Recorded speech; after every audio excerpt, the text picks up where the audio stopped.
Shalom. Pujian dan penyembahan yang sesungguhnya adalah lahir dari hati kita dan kita mengerti akan hati Tuhan. Bukan soal lagu, bukan soal panggung, tetapi bagaimana kita menyukakan hati Tuhan lewat penyembahan kita, lewat pujian kita. Dan satu hal yang Tuhan tidak bisa lakukan adalah menyembah dirinya sendiri. Maka Dia ciptakan kita, Tuhan ciptakan kita untuk kita menyembah Tuhan dan menyukakan hati Tuhan. Jadi penyembahan itu adalah lahir dari hati kita sesungguhnya hanya untuk Tuhan. Dan kita harus mengerti hati Tuhan. Tuhan Yesus berkati. Salam proskuneo. Shalom. Berbicara tentang pujian penyembahan, kita teringat satu ayat di mana Yohanes 4 ayat 23.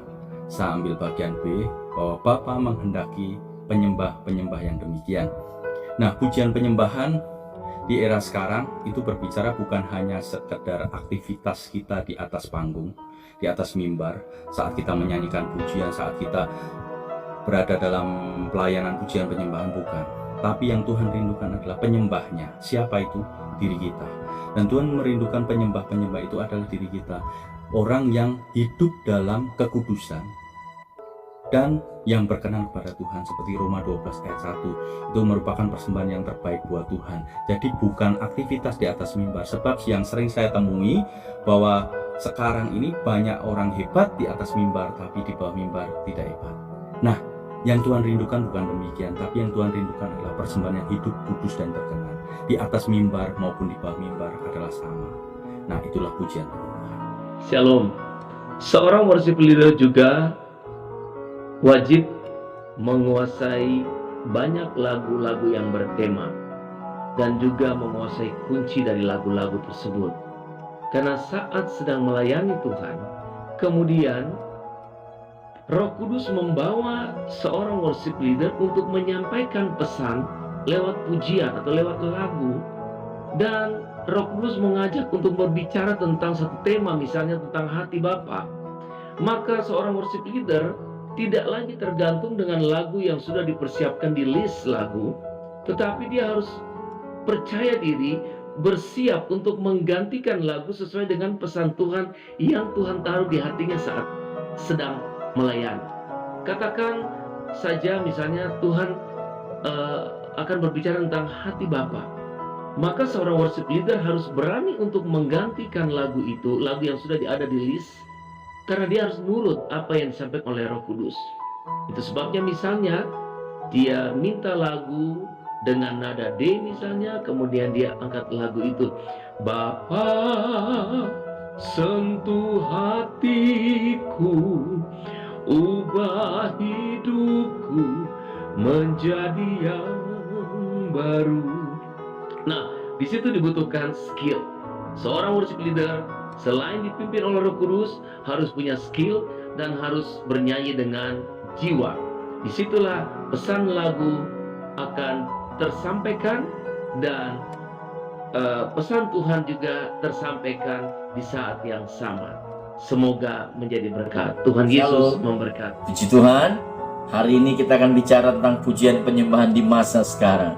Saudara, saya mau sampaikan buat setiap kita yang mendengar hari ini, bahwa pujian penyembahan di masa yang lalu dan di masa yang sekarang ini tetap mempunyai aturan yang sama, saudara.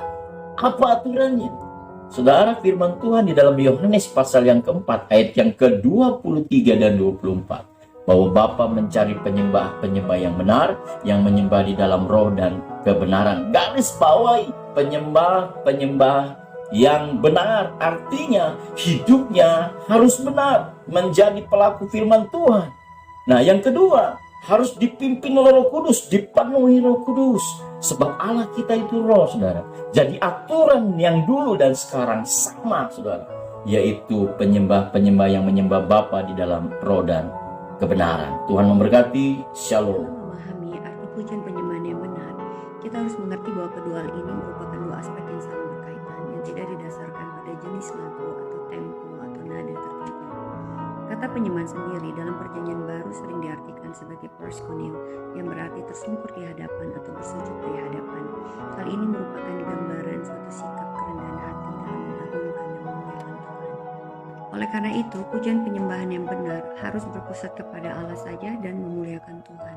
Selain itu, pujian penyembahan yang benar juga harus didasarkan pada suatu sikap hati yang penuh dengan rasa hormat dan rasa takut akan Allah, penuh dengan penghayatan akan kasih dan anugerah Tuhan dalam kehidupan kita sehari-hari, sehingga penyembahan kita dapat terpancar dari cara kita bertutur kata, dari cara kita berpikir, dari cara kita berrelasi dengan sesama kita, dari cara kita mengambil keputusan.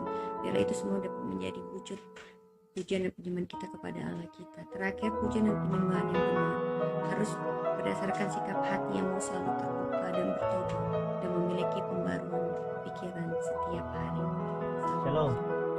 Pujian penyembahan adalah wujud dari ucapan syukur kita kepada Tuhan. Makanya pujian penyembahan harus selalu dilakukan dalam hidup kita dan ditujukan hanya kepada Tuhan Allah dalam nama Yesus Kristus. Kenapa?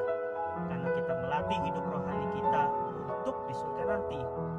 Dalam Wahyu 19 ayat 6 dan seterusnya mengatakan bahwa di surga penyembahannya itu seperti suara desau air bah dan deru guru yang hebat.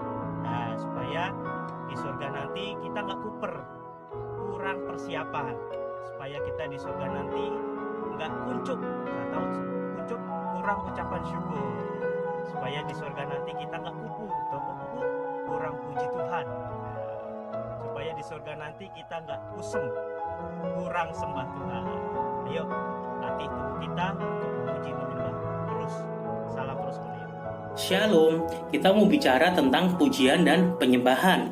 Pujian dan penyembahan saya percaya bukan cuma sekedar aktivitas kita untuk bernyanyi, bermain musik, entah itu di gereja atau di persekutuan, di rumah atau di mana saja.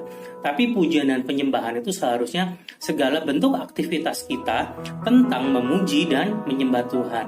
Jadi seharusnya dalam seluruh kehidupan kita, baik itu kita berkata-kata, kita berhubungan dengan orang, kita berkomunikasi, kita bertindak, kita berbuat, seluruh aspek yang kita hidupi, itu kita dapat menunjukkan bahwa kita sedang memuji dan menyembah Tuhan atau tidak. Maka dari itu saya mengajak, yuk mari kita bersama-sama pakai seluruh aspek kehidupan kita untuk kita terus menunjukkan bahwa kita orang yang memuji dan menyembah Tuhan. Tuhan memberkati. Bicara tentang pujian dan penyembahan, kalau gue sih lebih tertarik kepada orangnya, bukan kepada kegiatannya, karena Tuhan cari penyembah. Nah, kalau bicara tentang orang, harus ada figur, harus ada contoh yang kita mau lihat. Kalau aku sih lihatnya Yesus. Yesus itu adalah seorang penyembah. Kehidupannya membawa dampak menghadirkan kerajaan Allah. Jadi Tuhan bilang begini, belajarlah kepadaku, aku ini lemah lembut dan rendah hati.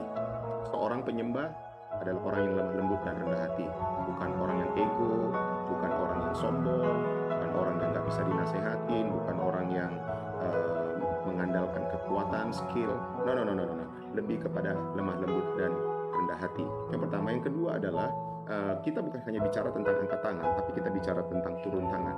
Artinya kita menolong orang lain, menolong orang susah, membantu yang memerlukan. Jadi bicara tentang penyembahan, bicara tentang karakter. Bicara tentang penyembahan, bicara tentang karakter. Orang yang rendah hati dan lemah lembut, dan orang yang tulus hati yang mau menolong orang lain. Tuhan berkati. Shalom saudara, musik yang indah, suara yang merdu memang sangat penting untuk kita bernyanyi. Tetapi inti daripada pujian penyembahan adalah sikap hati kita, hidup yang dibenarkan, hati yang dibenarkan, hidup yang dipersembahkan kepada Tuhan, hidup yang melakukan kehendak Allah, hidup yang mendatangkan kerajaan Allah. Yohanes 4 ayat 20-24, Yesus berbicara kepada wanita Samaria. Dia berkata bahwa penyembahan itu bukan soal tempat, sebab Allah itu roh. Tapi penyembahan itu merupakan hubungan. Di mana saja kita bisa menyembah Tuhan dalam kehidupan ini, dalam pekerjaan apapun yang kita lakukan, semuanya adalah penyembahan kita kepada Tuhan. Pelayananmu adalah penyembahanmu kepada Tuhan. Yang penting adalah hubungan kita dengan Tuhan. Sikap hati yang dibenarkan, sikap hati yang dimurnikan adalah awal daripada suatu hubungan kita dengan Tuhan. Karena itu marilah kita menyembah Dia di dalam roh dan kebenaran. Tuhan Yesus memberkati.